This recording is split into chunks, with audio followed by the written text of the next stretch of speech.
জুমার নামাজের পরে যে 7 বার সূরা ইখলাস, 7 বার সূরা ফালাক, 7 বার সূরা নাস পড়বে।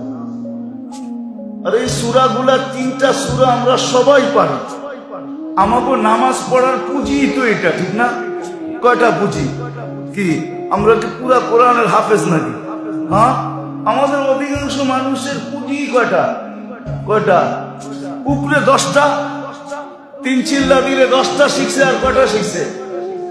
114টা সূরার ভিতরে মাত্র 10টা। পুঁজি তো 10টা, ঠিক না?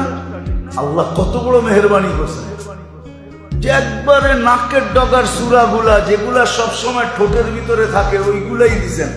সূরা ইখলাস, কুল হুয়াল্লাহ, সূরা ফালাক, সূরা নাস, যে জুমার পরে 7 বার পড়বে, 7 বার পড়বে আগামী জুমা পর্যন্ত, সে সমস্ত ধরনের কঠিন রোগ বিপদ আপদ থেকে সুরক্ষিত থাকবে।